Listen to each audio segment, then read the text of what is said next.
13 বছর প্রেমের পর মেহজাবিনের বিয়ে। অবশেষে 13 বছর পর বিয়ে করলেন অভিনেত্রী মেহজাবিন চৌধুরী।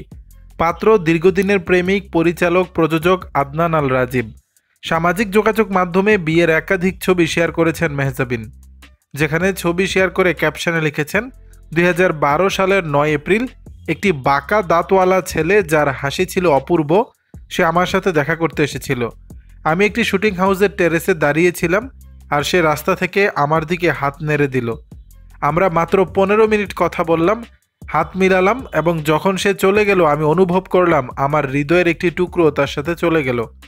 আমি তখনই বুঝে গিয়েছিলাম এই হলো সেই মানুষ। তার কথায় 13 বছর পর আজ আমরা একসাথে বেড়ে উঠছি, প্রতিটি উঁচু মুহূর্ত উদযাপন করছি এবং প্রতিটি নিম্ন মুহূর্ত কাটিয়ে উঠছি। তারা বলে 7 বছরের বন্ধুত্ব সারা জীবন স্থায়ী হয়। আমরা এর প্রায় দ্বিগুণ সময় পার করেছি। শেষে লিখেছেন, 2025 সালের 14 ফেব্রুয়ারি আমরা আমাদের বন্ধনকে চিরতরে মজবুত করলাম। হাত ধরে এই যাত্রায় একসাথে চলার প্রতিশ্রুতি দিলাম। আদনান আল রাজীব, আমি তোমাকে আমার আজীবনের সেরা বন্ধু হিসেবে বেছে নিলাম। আমরা যখন এই নতুন অধ্যায় শুরু করছি, আমরা আপনার ভালোবাসা এবং দোয়া চাই যেন আমাদের জীবন সুখ এবং একসাথে থাকার মধ্য দিয়ে ভরে যায়। প্রসঙ্গত, 2019 সালে রাজীবের সঙ্গে ঢাকার একটি বিপণী বিতানে মেহজাবিনের হাত ধরাধরি করে হাঁটার একটি ভিডিও সামাজিক মাধ্যমে ভাইরাল হয়।